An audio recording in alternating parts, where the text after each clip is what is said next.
إن الحمد لله رب العالمين والصلاة والسلام على سيد الأنبياء والمرسلين وعلى آله وصحبه ومن تبعهم بإحسان إلى يوم الدين وأشهد أن لا إله إلا الله وحده لا شريك له وأشهد أن محمدا عبده ورسوله اما بعد۔ محترم حضرات، آج نماز میں اللہ کی توفیق سے 20واں پارہ مکمل ہوا ہے، اور اس میں پہلے جو حصہ رہ گیا تھا سورۃ النمل کا وہ پڑھا گیا ہے۔ سورۃ نمل کے بعد سورۃ قصص ہے، اور اس کے بعد سورۃ العنکبوت کا حصہ جو ہے نا وہ تلاوت ہوا ہے۔ اللہ ذوالجلال والاکرام اپنی مہربانی سے یہ سننا اور سنانا اپنی بارگاہ میں قبول فرمائے، اور اسی طرح یہ محفلیں زندگی میں آئندہ بھی اللہ تعالی ہمیں نصیب فرمائے۔ سورۃ النمل جس کا آغاز اللہ ذوالجلال والاکرام کی پاک کلام قرآن مجید اس کے ذکر سے ہوتا ہے کہ تلک آیات القرآن و کتاب مبین، کہ یہ قرآن کی آیات ہیں، کتاب مبین کی آیات ہیں، وہ کتاب جس میں کوئی ابہام نہیں، ہر چیز واضح ہے، بالخصوص عقائد کے بارے میں، توحید کے بارے میں، قیامت کے بارے میں، رسالت کے بارے میں کسی چیز کا ابہام نہیں ہے۔ یہ جو بنیادی عقائد ہیں تمام انبیاء کرام علیہم السلام کے مابین، اس کے علاوہ بھی جتنے معاشرتی مسائل ہیں وہ تمام کے تمام ایسے واضح ہیں کہ کوئی اور قانون اور کوئی اور ضابطہ حیات ان قوانین کا مقابل نہیں ہو سکتا۔ اللہ تعالیٰ فرماتے ہیں ھدی و بشریٰ للمؤمنین، کہ یہ کتاب مومنین کے لیے ہدایت اور بشارت۔ الذین یقیمون الصلاۃ و یؤتون الزکوٰۃ وہم بالآخرۃ ھم یوقنون، اور مومن وہ ہیں جو نماز ادا کرتے ہیں، نماز پڑھتے ہیں، زکوٰۃ ادا کرتے ہیں، اور آخرت پر یقین رکھتے ہیں۔ اس کے بعد یہ بات اللہ نے فرمائی ہے کہ ان الذین لا یؤمنون بالآخرۃ زینا لہم اعمالہم فہم یعمہون، کہ جو آخرت پر ایمان نہیں لاتے دراصل وہی وہ لوگ ہیں جو اس قرآن کا انکار کرتے ہیں اور انبیاء کا انکار کرتے ہیں، اپنی خواہش پرستی کے پیچھے چلتے ہیں، اللہ کی وحی کی تابع داری اور اللہ کے رسول کی فرمانبرداری یہ کرنے کے لیے وہ آمادہ نہیں ہے۔ جو ان کے جی میں آتا ہے، جو ان کے دل میں آتا ہے، اس کی پیروی کرتے ہیں۔ اس کے بعد اللہ سبحانہ و تعالی نے اس میں 4 واقعات دہرائے ہیں، بیان کیے، یا یوں سمجھیے کہ 4 کردار اللہ ذوالجلال والاکرام نے اس صورت میں بیان کیے۔ ایک فرعون کا کردار ہے اور فرعون کے ساتھیوں کا،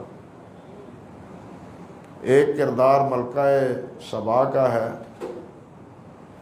اور ایک کردار وہ ہے جو حضرت داؤد اور حضرت سلیمان علیہ السلام کا ہے۔ فرعون موسیٰ علیہ السلام کے مقابلے میں بالکل ناکام ہوا، اور موسیٰ علیہ السلام سے معجزات دیکھنے کے باوجود بھی وہ موسیٰ علیہ السلام پر ایمان نہ لایا، بلکہ موسیٰ علیہ السلام کو ساحر اور جادوگر کہتا رہا۔ یہ واقعات دہرا کے دراصل بیان یہ کرنا ہے اہل مکہ سے کہ تم فیصلہ کر لو کہ تم کن کی روش اختیار کر رہے ہو، فرعون کی روش اختیار کر رہے ہو جنہوں نے موسیٰ علیہ السلام کی تابعداری نہیں کی تھی، ان کی فرمانبرداری نہیں کی تھی، یا تم بلقیس کی، ملکہ سبا کی، ان کی تابعداری کرتے ہو؟ حالانکہ بلقیس، ملکہ سبا وہ مسلمان ہو گئی تھی۔ حضرت سلیمان علیہ السلام نے ایک جگہ پڑاؤ ڈالا، اللہ ذوالجلال والاکرام نے انہیں ان اعزازات سے نوازا تھا، خود انہوں نے دعا کی تھی کہ یا اللہ مجھے ایسی حکمرانی عطا فرما کہ دنیا میں ایسی حکمرانی کسی کو بھی نہ دے۔ تو اللہ ذوالجلال والاکرام نے انہیں انسانوں پر حکمرانی ہی نہ دی بلکہ جنوں پر بھی، ہواؤں پر بھی اور حیوانات پر بھی۔ حیوانات جو بولی بولتے ہیں، اللہ ذوالجلال والاکرام نے انہیں سمجھنے کی انہیں توفیق عطا فرمائی تھی، قوت بخشی تھی، حتیٰ کہ جانور جو بڑے ہیں ان کی تو ہر آدمی آواز سن لیتا ہے، مگر چونٹی، اس کی آواز بھی حضرت سلیمان علیہ السلام سن لیتے تھے۔ یہ کتنا اللہ رب العزت کا فضل ہے۔ چونٹی کی آواز بھی، پڑاؤ ڈالا، لشکر جا رہا تھا، ایک جگہ پڑاؤ ڈالا تو چونٹی دوست باقی ساتھیوں کو کہتی ہے کہ اپنے بلوں میں داخل ہو جاؤ، کہیں ایسا نہ ہو کہ سلیمان کا لشکر تمہیں پیمال کر لے اور وہ انہیں پتہ بھی نہ ہو کہ ہمارے پاؤں تلے کوئی چیز آئی ہے یا نہیں آئی۔ ہمارا وجود تو ہے نا چھوٹا سا، انہیں کیا پتہ چلے گا؟ اس لیے اپنی حفاظت خود ہی کر لو۔ اور اسی مناسبت سے سورت کا نام سورت النمل ہے، چونٹی، یعنی اس نے اپنی برادری کا لحاظ کیا ہے، اپنے خاندان کی حفاظت کا انہوں نے اظہار کیا ہے۔ یہ چیز بتلاتی ہے کہ حیوانات بھی ایک دوسرے کی آپس میں باہم حفاظت کا جو ہے نا اہتمام کرتے ہیں، انسان ہی نہیں، حیوانات بھی کرتے ہیں۔ اللہ اکبر کبیرہ۔ اور اسی پڑاؤ میں جہاں ٹھہرے تھے حضرت سلیمان علیہ السلام، جب انہوں نے اپنے تمام لشکر کو دیکھا تو اس لشکر میں سے ایک جانور انہیں نہ نظر آیا جس کو ہدہد کہا گیا، وہ نظر نہ آیا۔ فرمانے لگے اگر وہ بغیر اجازت کے وہ گیا ہے، پوچھ کے گیا نہیں، چھٹی لے کے گیا نہیں، ایسے ہی پتہ نہیں کہاں چلا گیا ہے، اگر کوئی اس نے معقول عذر پیش نہ کیا تو میں اس کو ذبح کر دوں۔ اس نے میری نافرمانی کیوں کی اور میرے حکم کے بغیر وہ یہاں سے غیر حاضر کیوں ہوا ہے؟ ابھی بیٹھے ہی تھے کہ ہدہد آ گیا، واپس آیا۔ ہاں بھی کہاں گئے تھے؟ ہدہد آ کے کہتا ہے کہ میں جی بہت دور گیا تھا، وہاں ایسی قوم کو میں نے دیکھا ہے کہ جس پر ایک عورت کی حکمرانی ہے، اور وہ قوم سورج پرست ہے، سورج کی پوجا کرتی ہے۔ یہ خبر میں آپ کے پاس لے کے آیا ہوں، آپ کے پاس یہ خبر نہیں ہے، آپ کو اس بات کا علم نہیں ہے۔ اندازہ کیجئے کہ ہدہد نے صاف صاف کہہ دیا کہ آپ کو اس کی خبر نہیں۔ حضرت سلیمان علیہ السلام نے کوئی ناراضگی کا اظہار نہیں کیا، غصے نہیں ہوئے، بڑا گستاخ ہے تو، میں تو نبی ہوں، اور نبی وہ ہوتا ہے جس کو ہر چیز کی خبر ہوتی ہے۔ نبی نبا سے ہے، نبا کے معنی خبر ہے، تو خبر تو نبی کے پاس ہوتی ہے اور ہر قسم کی خبریں نبی جانتا ہے۔ تم مجھے کیسے کہتے ہو کہ تمہیں علم نہیں ہے؟ حضرت سلیمان علیہ السلام نے کوئی غصہ نہیں کیا، بلکہ حقیقت کو تسلیم کیا، حقیقت کو تسلیم کیا، لیکن امتحان بھی ساتھ لیا کہ ایک امتحان لیتے ہیں، یہ میری چٹھی لے جاؤ، خط لے جاؤ اور اس کے پاس اسے دے کے آؤ۔ اب دیکھو کہ یہاں جہاں ٹھہرے ہوئے ہیں، مفسرین نے لکھا ہے وہاں سے یہ یمن کم و بیش 1500 کی مسافت پر ہے، 1500 میل کی مسافت پر ہے۔ وہ پھر پرندہ حدود پھر وہاں سے جاتا ہے، آنے جانے میں آخر وقت تو لگے گا ہی نا۔ وہ واپس اس کو جا کے خط دیتا ہے اس کے گھر میں جہاں وہ بیٹھی ہوئی تھی یا لیٹی ہوئی تھی، وہاں خط جا کے پھینک دیتا ہے۔ خط آیا ہے، کہاں سے آیا ہے، کس نے بھیجا ہے؟ مختصر سی عبارت کہ انہو بن سلیمان بسم اللہ الرحمن الرحیم، یہ ایک خط ہے کہ یہ سلیمان کی طرف سے آیا ہے، بسم اللہ الرحمن الرحیم اس پر لکھا ہوا ہے، اور لکھا یہ ہے کہ میری اطاعت کرو آؤ اور میری فرمانبرداری کرو، اور کچھ نہیں، میری بات مان، لمبی چوڑی کوئی بات نہیں۔ اس نے اپنے مصاحب اکٹھے کر لیے کہ یہ خط آیا ہے، کسی بادشاہ کا خط آیا ہے۔ اللہ اکبر کبیرہ۔ تو حواریوں نے کہا کہ جناب ہم ہر طرح اب تمہاری اطاعت اور فرم برداری کرنے کے لیے تیار ہیں، اللہ نے ہمیں قوت دی ہے اور ہم لڑنے بھیڑنے کے لیے بھی آمادہ ہیں، اگر آپ کا یہ پروگرام ہے کہ مقابلہ کریں تو ہم مقابلے کے لیے تیار ہیں۔ لیکن وہ عورت تھی سمجھدار، خاتون ملکہ تھی سمجھدار، وہ کہنے لگی ایسی بات نہیں، بات اصل یہ ہے، خوف اس بات کا آتا ہے کہ بادشاہ یا حکمران جب کسی علاقے کو فتح کر لیتے ہیں تو پھر ان کی عزت خاک میں مل جاتی ہے۔ ایسا نہ ہو کہ ہماری حکومت ساری تہ و بالا ہو کے رہ جائے۔ ان کی مطاعتی اختیار کرنے میں تو یہی سمجھتی ہوں۔ ادھر حضرت سلیمان کے پاس خط پہنچا کے وہ واپس آ جاتا ہے، واپس آ کے پہنچ گیا ہے خط جی۔ اب حضرت سلیمان علیہ السلام کہتے ہیں کہ اس کا ایک تخت ہے، عرش ہے، اور بڑا زبردست خوبصورت تخت شاہی جس کو کہتے ہیں۔ کون ہے جو تم میں سے لے کے آئے؟ تو ایک جن بڑا وہ کہنے لگا جناب کہ اس مجلس کے برخاست ہونے سے پہلے میں وہ تخت اٹھا کے لے آؤں گا، میں وہ تخت اٹھا کے لے آؤں گا، اور میں بالکل امانت کا لحاظ رکھوں گا، اس میں کوئی خیانت نہیں کروں گا، کوئی شرارت نہیں کروں گا۔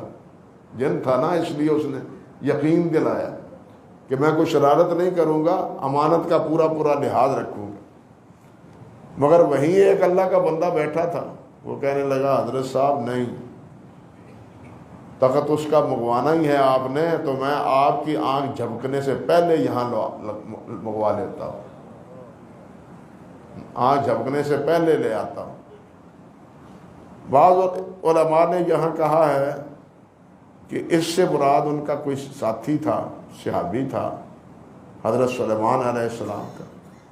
بعض نے کہا ہے، بلکہ بعض نے کیا، امام راضی نے کہا ہے کہ اس سے مراد ہی خود حضرت سلیمان ہے، لیکن یہ بات تو بالکل غلط ہے، اگرچہ امام راضی رحمۃ اللہ علیہ نے فرمائی ہے، لیکن یہ بات سیاق کلام کے بالکل منافی۔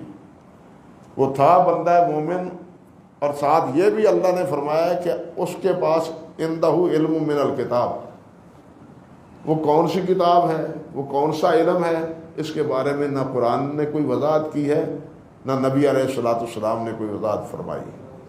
بعض حضرات نے ایک بات کہی، وہ کہتے ہیں کہ اس میں اس نے اللہ سے دعا کی تھی، اس میں اس نے اللہ سے دعا کی تھی کہ یا اللہ یہ تخت آ جانا چاہیے، تو وہ تخت فرشتے کے ذریعے آیا، فرشتے کے ذریعے سے آیا، اس کی دعا کی قبولیت کی وجہ سے۔ اور اس سے وہ استدلال یہ کرتے ہیں کہ دیکھو جن سے زیادہ طاقتور فرشتے ہیں، فرشتے جنوں سے زیادہ کیا ہیں؟ طاقتور ہیں۔ افریت من الجن، اس نے تو کہا تھا کہ مجلس کے برخاست ہونے سے پہلے پہلے لے کے آؤں گا، لیکن فرشتے نے گویا یہ کہا ایک رائے کے مطابق کہ میں، یعنی اس نیک بندے نے اللہ سے دعا کی اور دعا کے نتیجے میں فرشتے کے ذریعے وہ تخت جو ہے نا حضرت سلیمان علیہ السلام کی آنکھوں کے سامنے ہاتھ پیش ہو گیا، اور حضرت سلیمان علیہ السلام اس پر اللہ کا شکر بجا لائے۔ ادھر وہ ملکہ بھی آ جاتی ہے اور تخت اپنا دیکھ کے حیران رہتی ہے کہ میرے آنے سے پہلے تخت پہنچ گیا یہاں، ہاں؟ اور وہ سمجھ گئی کہ یہ معاملہ کچھ اور ہے، یہ معاملہ کچھ اور ہے، اور اسی وقت پھر اس نے حضرت سلیمان علیہ السلام کی نبوت اور رسالت پر ایمان لے آئی اور اپنی اطاعت گزاری کا اور فرم برداری کا اس سے ان کے سامنے اقرار کیا۔ اور ایک یہ صورت ہے، یعنی ایک صورت فرعون کی ہے اور ایک صورت ہے اس ملکہ بلقیس کی ہے، جو ملکہ یمن کی سبا کے علاقے کی تھی۔ سبا کا علاقہ یمن کا علاقہ ہے، اور تیسرا کردار حضرت سلیمان علیہ السلام کا۔ سلیمان علیہ السلام کو باوجود اس کے کہ اللہ سبحانہ و تعالیٰ نے اتنے انعامات سے نوازا کہ حیوانات اور چیونٹیوں کی آواز وہ بھی سمجھ آتی تھی، بڑے بڑے جانوروں کی نہیں، چیونٹی کی آواز بھی اللہ سبحانہ و تعالیٰ انہیں سمجھا دیتے تھے، جن کی آواز کے سننے کا کوئی بظاہر تصور نہیں پایا جاتا۔ اتنی اللہ سبحانہ و تعالیٰ نے ان پر اپنی رحمت اور اپنا فیض فرمایا تھا، اور اتنی رحمتوں کے باوجود، اتنی حکومت اور سلطنت کے باوجود وہ اللہ سبحانہ و تعالیٰ سے یہی عرض کرتے ہیں کہ یہ ساری نعمتیں کس کی طرف سے ہیں؟ اللہ وحدہ لا شریک۔ اور یہ میری آزمائش ہے، میری یہ آزمائش ہے کہ کیا میں اللہ ذوالجلال والاکرام کا شکر کرتا ہوں یا نہیں کرتا۔ جبکہ اس کے مد مقابل میں فرعون کا جو ساتھی تھا قارون، اس کا حال یہ تھا کہ وہ کہتا تھا کہ یہ جو اتنا مال و دولت ہے اور اتنا جناب سامان ہے میرے پاس، یہ انہ من علم عندی، یہ تو میرے علم کا نتیجہ ہے، مجھ پر کسی کا کوئی فیض نہیں ہے، کسی کی کوئی عطا نہیں ہے، یہ میرے علم کا نتیجہ ہے، میرے ہنر کا، میرے فن کا، میری محنت کا یہ نتیجہ ہے۔ ایک کردار یہ ہے، یعنی اور پھر اللہ سبحانہ و تعالیٰ نے عید کے دن جس وقت وہ ٹھاٹھ باٹھ سے نکلا تو جو ایمان سے محروم تھے وہ کہنے لگے کاش کہ اس قسم کا مال دولت ہمارے پاس بھی ہوتا، لیکن جن کے پاس، اللہ فرماتے ہیں لیکن جن کے پاس علم تھا، علم کی یہ ہے قدر، جس کے پاس علم تھا وہ کہنے لگے کہ نہیں، دنیا سے آخرت بہتر ہے، اس دنیا سے آخرت بہتر ہے۔ دنیا میں تو انسان چند سال رہنے والا ہے اور آخرت میں ہمیشہ کے لیے انسان رہنے والا ہے، وہاں تو موت کو بھی موت آ جائے گی، انسان نے ہمیشہ کے لیے رہنا ہے، اس لیے اس ہمیشہ کی زندگی کی فکر کرنی چاہیے، دنیا کی 4 دن کی زندگی کی فکر نہیں کرنی چاہیے۔ اور یہاں ابتدا میں اور درمیان صورت میں بھی یہ چیز بیان فرمائی ہے کہ انبیاء کا انکار یا قرآن مجید کا انکار در حقیقت وہی لوگ کرتے ہیں جو قیامت کا انکار کرتے ہیں، جو اس بات سے بے خوف ہے، بے فکر ہے کہ ہمیں کوئی پوچھنے والا ہے، ہمارا حساب کتاب ہونے والا ہے، وہ اس بات سے بے فکر ہے۔ جن کو یہ فکر لائق ہوتی ہے کہ ہمارا حساب کتاب ہونے والا ہے، وہ اللہ کے نبی کی تابعداری کرتا ہے، اطاعت گزاری کرتا ہے، تاکہ اللہ ذوالجلال سے رضا پائے، اللہ کی خوشنودی وہ حاصل کر سکے۔ یہ علیحدہ کردار ہے ایک مومن کا، دوسرے لفظوں میں ایک مومن کا اور ایک کافر کا کردار ہے۔ یہاں بتلایا ہے کہ کافر کا کردار کیا ہوتا ہے اور مومن کا کردار کیا ہوتا ہے۔ اسی طرح سورۃ قصص میں اللہ ذوالجلال والاکرام نے ابتدا ہی سے حضرت موسیٰ علیہ السلام کا تذکرہ کیا ہے، اور ذرا اس صورت میں تفصیل سے کیا ہے دوسری صورتوں کی نسبت، اور اس میں اللہ سبحانہ و تعالیٰ نے یہ بتلایا ہے کہ اللہ جس بات کا فیصلہ فرما لیتے ہیں وہ ہو کے رہتی ہے، باوجود اس کے کہ موسیٰ علیہ السلام سے بچنے کے لیے بنی اسرائیل کے بچے مروانے اور قتل کرنے شروع کیے تھے فرعون نے، لیکن اللہ وہ ہے جس نے فرعون کی گود میں موسیٰ علیہ السلام کو پالا تھا، اس کے گھر موسیٰ علیہ السلام کو پالا، اور موسیٰ علیہ السلام کے ہاتھوں بالآخر فرعون انہی کے ذریعے جو ہے وہ دریا میں غرق ہو گیا، وہ بھی اور اس کا پورا لشکر بھی، لاؤ لشکر، وہ بھی غرق ہو گیا۔ جس موسیٰ علیہ السلام سے بچنے کے لیے اس نے بنی اسرائیل کے بچے ذبح کیے تھے، اسی بچے کے ذریعے بالآخر فرعون خود مارا گیا۔ اللہ ذوالجلال اپنے ہر فیصلے پہ غالب ہے، کوئی بڑے سے بڑا فرعون بھی اپنے عمل پر یا اپنے عقیدے یا اپنے فکر پر اپنے پورا اترنے والا غالب جو ہے وہ نہیں ہے، غالب صرف کون ہے؟ اللہ وحدہ لا شریک غالب ہے۔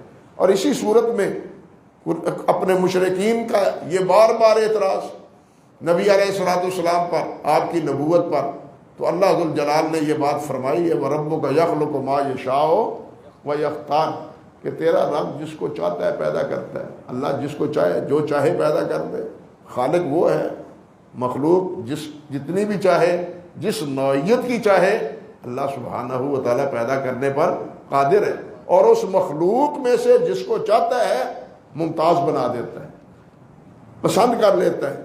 یہ اختیار ما کان لہم الخیرہ، ان کے لیے اختیار نہیں ہے، بلکہ یہ اختیار کس کے بارے میں، کس کے پاس ہے؟ صرف اللہ رب العزت کے پاس۔ اور حافظ ابن قیم رحمۃ اللہ علیہ نے زاد المعاد میں اسی آیت کی تفسیر میں بڑی اچھی باتیں کہی ہیں، بہت اچھی باتیں کہی۔ وہ کہتے ہیں کہ ہر چیز میں یہ چیز شامل ہے۔ آپ دیکھیں مہینوں میں جس مہینے کو چنا ہے وہ کیا ہے؟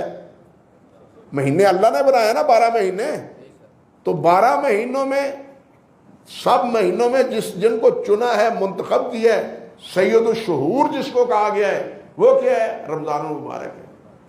اور رمضان المبارک میں بھی پھر آخری 10 راتوں کو، اور آخری 10 راتوں میں بھی لیلۃ القدر کو۔ یہ سارا انتخاب کس کا ہے؟ دنوں میں، ہفتے کے دنوں میں اختیار جمعے کا یہ کس کی طرف سے ہے؟ اللہ رب العزت کی طرف سے۔ سال کے دنوں میں ایام حج میں 10 تاریخ کو منتخب کیا ہے، تو یہ کس نے کیا ہے؟ اللہ وحدہ لا شریک نے کیا ہے۔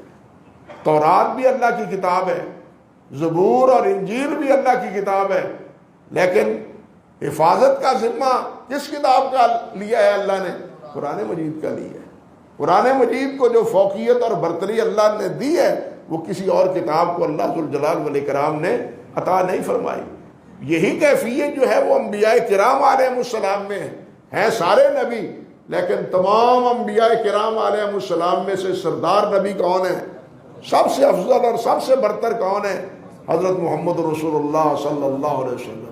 تو ہر چیز میں دن ہوں، کھانے ہیں، کھانوں میں بھی سب سے اچھا کھانا گوشت ہے، جس کو خود نبی علیہ السلام پسند کرتے تھے، شرید بناتے تھے، گوشت نبی علیہ السلام کو پسند تھے۔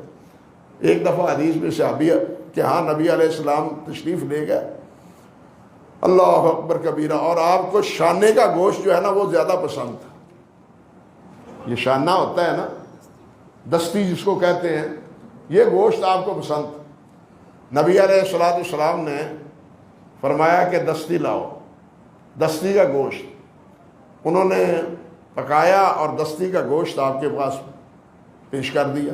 آپ نے فرمایا دوسری بھی لے آؤ، وہ بھی آپ نے تناول فرما دی۔ فرمایا ایک اور لاؤ۔ وہ جی بکرے کی تو 2 ہی دستیاں ہوتی ہیں، 3 تو ہوتی نہیں۔ نبی علیہ السلام نے فرمایا اگر تو ہنڈیا کو جا کے دیکھ لیتی تو تیسری بھی تمہیں مل جاتی۔ اللہ اکبر کبیر۔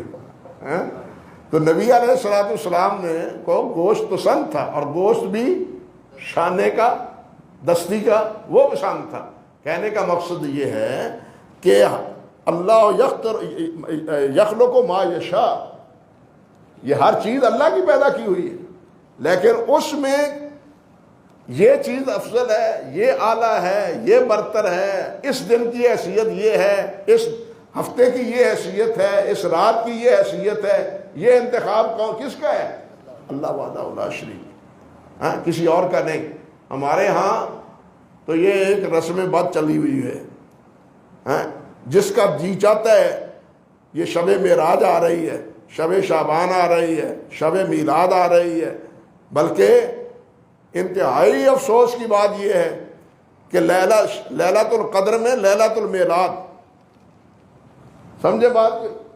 لیلۃ القدر میں لیلۃ المیلاد، لیلۃ القدر میں قیام نہیں، قرآن مجید کی تلاوت نہیں، نعت خوانی ہے۔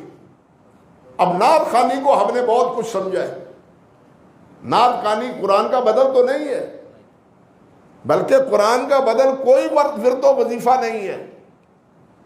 جتنی تسبیحات اور تحمیدات ہیں قرآن کا بدل نہیں ہے، قرآن سب سے افضل ہے۔ بلکہ حضرت ابو عبد الرحمن فرماتے ہیں، جو حضرت عثمان غنی رضی اللہ تعالیٰ عنہ کے شاگرد تھے، حضرت علی رضی اللہ تعالیٰ عنہ کے شاگرد ہیں، اور حضرت عثمان اور حضرت علی کے واسطے سے جو سند قرات کی قرآن مجید کی پہنچتی ہے وہ انہی ابو عبد الرحمن کے واسطے سے پہنچتی ہے۔ ابو عبد الرحمن فرماتے ہیں کہ فضل و کلام اللہ علی سائر الکلام کا فضل اللہ علی خلقہ، اللہ اکبر کبیرہ، کہ اللہ کے کلام کی فضیلت وہ ہے، اللہ کے کلام کی فضیلت یہ ہے جس طرح اللہ کی فضیلت تمام مخلوق پر ہے۔ دونوں میں کوئی تناسب ہے؟ مخلوق اور خالق کا کوئی تناسب ہے؟ اسی طرح مخلوق کی کتنی بڑی سے بڑے کلام کیوں نہ ہو، قرآن مجید کا تقابل نہیں ہے۔ لیکن ہم لیلۃ القدر میں بھی لیلۃ المیلاد مناتے۔ نبی علیہ السلام رمضان میں قرآن مجید پڑھتے تھے، قرآن مجید پڑھتے تھے، بلکہ آخری رمضان میں نبی علیہ السلام نے 2 بار جبرائیل سے قرآن مجید کا سوا کیا ہے، اور آخری رمضان میں نبی علیہ السلام نے 10 کی بجائے 20 راتوں کا اعتکاف کیا ہے۔ یعنی آپ رمضان کو اس طرح گزارتے تھے، لیکن ہمارا بابا آدم نراللہ ہے، ہمارے دل میں جو چاہت آتی ہے وہی پوری کرتے ہیں۔ اللہ ہی ہمارے حال پر رحمت فرمائے۔ اپنی خواہشات کو اور اپنی تمناؤں کو ہم نے دین کا لبادہ اڑا دیا ہے، دین کے لفظ سے تعبیر کی ہے، یہی بنیادی خطا ہے ہماری۔ اور ہم نہیں سوچتے کہ اس کے بارے میں خود نبی علیہ السلام کا امر و کردار کیا تھا، صحابہ کرام کا امر و کردار کیا تھا۔ یہ راتیں کیا اسی طرح نبی علیہ السلام گزارتے تھے؟ معراج کا انکار نہیں، اللہ ذوالجلال نے یہ شرف نبی علیہ السلام کو بخشا ہے، لیکن کیا معراج کی رات کو قیام، معراج کی رات میں قیام، معراج کی رات میں قبرستان، معراج کی رات میں جناب صلاۃ التسبیح اور باقی اس قسم کے ورد و وظائف، کیا یہ نبی علیہ السلام اور صحابہ کرام کا طریقہ تھا؟ قطعاً نہیں، لیکن ہم نے بنا لیا ہے، ہم نے بنا لی ہے۔ مگر اللہ ذوالجلال فرماتے ہیں کہ کسی دن یا کسی رات کو، کسی شخصیت کو، کسی کلام کو، کسی جانور کو یا انتخاب کرنا، منتخب کرنا، فضیلت دینا، یہ کس کے اختیار میں ہے؟ اللہ وحدہ لا شریک کے اختیار میں۔ وَرَبُّكَ يَخْلُقُ مَا يَشَاءُ وَيَخْتَارُ۔ اور یہ ان کے اس جملے کے اعتراض کے جواب میں کہ محمد صلی اللہ علیہ وسلم کیوں نبی بنے ہیں، کسی اور کو، بڑے کو جو صاحب ثروت اور صاحب مال ہے اس کو نبی کیوں نہیں بنایا گیا؟ اللہ چاہتے ہیں، نے فرمایا کہ میں پیدا کرنے والا میں ہوں، اور میں ہی منتخب کرنے والا ہوں، میں ہی اعزازات دینے والا ہوں، میں ہی عزتیں دینے والا ہوں، کوئی اور یہ عزتیں دینے پہ قادر ہے نہیں ہے۔ پھر انہوں نے یہ بھی کہا، اللہ اکبر، اگر ہم محمد کی پیروی کر لینا تو ہمیں ڈر لگتا ہے، خوف آتا ہے کہ پورا عرب ہمارے مخالف نہ ہو جائے، پورا عرب ہمارے مخالف نہ ہو جائے، کیونکہ جتنے قبائل ہیں ہر قبیلے کا علیحدہ علیحدہ اپنا اپنا معبود بنایا ہوا ہے۔ اللہ اکبر۔ اور اگر ہم محمد کی بات مان کے صلی اللہ علیہ وسلم ان سب کی نفی کریں جس طرح محمد کر رہے ہیں صلی اللہ علیہ وسلم، تو سارے قبائل ہمارے خلاف ہو جائیں گے، امن ہمارا جو ہے نا وہ ختم ہو جائے گا۔ اس کا جواب بھی اللہ ذوالجلال نے دیا۔ اللہ نے فرمایا وَلَمْ يُمَكِّن لَهُمْ حَرَمًا آمِنًا يُجْبَى إِلَيْهِ ثَمَرَاتُ كُلِّ شَيْءٍ، کیا ہم نے ان کو امن نہیں دیا؟ امن کی شہر نہیں اس کو بنایا؟ اور جہاں یہ جاتے ہیں وہاں ان کو امن نہیں ملتا۔ صرف قریش تھے، یعنی اہل مکہ تھے، تجارت کرنے کے لیے جہاں جاتے، سفر جہاں کا کرتے، اگر کوئی قبیلہ غارت گری کرتا تو آگے سے یہ ایک ہی جملہ کہتے، نانو حرامیون، نانو حرامیون، ہم حرمی ہیں، حرم کے بسنے والے ہیں۔ وہ راستہ چھوڑ دیتے، وہ راستہ چھوڑ دیتے، حملہ ختم کر دیتے کہ یہ حرم تھے۔ اسی کو اللہ نے فرمایا اولم نمکن لہم حرمن آمنا یجبی الیہ ثمرات کل شیء، امن بھی میں نے دیا ہے اور ہر طرف سے ثمرات، ہر قسم کے پھل، ہر قسم کے نتائج وہ حرم میں پہنچ نہیں رہے۔ یہ کون پہنچا رہا ہے؟ تمہیں امن کون دے رہا ہے؟ اور اب تم خوف زدہ ہوتے ہو کہ اگر محمد صلی اللہ علیہ وسلم کی بات مان لی تو یہ سارے قبائل ہمارے خلاف ہو جائیں گے، تو پھر ہم کیا کریں گے؟ حفاظت کرنے والا کون ہے؟ حفاظت کرنے والا کون ہے؟ اللہ وحدہ لا شریک ہے۔ تو اس طرح اس صورت میں اللہ سبحانہ و تعالیٰ نے ذکر کیا ہے۔ پھر سورۃ العنکبوت ہے، اس میں بھی اللہ ذوالجلال نے زیادہ مسئلہ جو ہے نا توحید کا بیان کیا ہے، اور بالخصوص ایک بات جو بالکل اختتام پر، سپارے کے اختتام پر اللہ ذوالجلال نے مثال کے طور پر بیان کی ہے کہ اللہ کے علاوہ جن کی بھی پرستش کی جاتی ہے نا، جو بھی ہیں جن کی بھی پرستش کی جاتی ہے، ان کو سمجھو کہ وہ ایسے ہیں جیسے عنکبوت کا، مکڑی کا جالا، وہ ایسے ہیں جیسے مکڑی کا۔ اب مکڑی جالے کے اندر ہے اور وہ سمجھتی ہے میں بڑی محفوظ ہوں، جالے کے اوپر کوئی مکھی بیٹھ جاتی ہے تو وہ پکڑ کے اپنا نوالا بنا لیتی ہے، کھا لیتی ہے۔ لیکن اوہن البیوت لبیت العنکبوت، سب سے کمزور گھر جو ہے نا وہ مکڑی کا ہے۔ ایک پھونک مارو اڑ جاتا ہے، ایک پھونک سے اڑ جاتا ہے۔ اللہ وحدہ لا شریک کے علاوہ جن کی بھی پرستش ہوتی ہے ان کے جتنے دلائل ہیں ایک پھونک سے اڑ جاتے ہیں۔ بات سمجھے؟ وہ ایک پھونک سے اڑ جاتے، بہت کچھ کہتے ہیں شرک کے لیے، اگر جی اللہ سبحانہ و تعالیٰ تک ہماری رسائی تو ہو نہیں سکتی، ہم تو بہت گناہ گار ہیں، اور مکان پر چڑھنا ہو تو سیڑھی کے بغیر چڑھ نہیں سکتے، تو بزرگوں کے وسیلے کے بغیر ہم اللہ تعالیٰ پر کے پاس کس طرح پہنچ سکتے؟ کفار مکہ بھی کہا کرتے تھے ما نعبدہم الا لیقربونا الی اللہ زلفیٰ، ہم ان کی عبادت، ان کی نذر و منت اس لیے مانتے ہیں کہ یہ ہمیں اللہ کے قریب کر دیتے ہیں۔ وہ یہ کہتے تھے کہ یہ ہمیں اللہ کے قریب کر دیتے ہیں۔ اللہ سبحانہ و تعالیٰ نے فرمایا انہوں نے غریبوں نے قریب کیا کرنا ہے، یہ تو سن ہی نہیں سکتے، یہ جو تم کہتے ہو سن ہی نہیں سکتے، اور اگر سن لیں تو پورا کر نہیں سکتے، یہ تمہیں اللہ کے قریب کس طرح کر دیں گے؟ اللہ کے قریب کرنے والی چیز اللہ کے رسول کی تابعداری ہے۔ ان کنتم تحبون اللہ فاتبعونی یحببکم اللہ، اللہ کی محبت چاہتے ہو تو نبی کی اطاعت کرو، نبی کی پیروی کرو۔ تو اس طرح سورۃ العنکبوت میں یہ مثال دے کے مشرکین کے جو کہنا چاہیے داؤ پیچ ہوتے ہیں، ان کی کمزوری کو اللہ ذوالجلال علیہ نے شرح کیا ہے۔ اللہ سبحانہ و تعالی ہمیں ہر قسم کی گمراہی سے محفوظ رکھے۔ اللہ ذوالجلال ہمیں توحید اور نبی علیہ السلام کی عظمت وہ اللہ ذوالجلال سمجھنے کی توفیق دے اور اپنے حبیب کی تابعداری کی توفیق بخشے۔ وآخر دعوانا ان الحمد للہ رب العالمین۔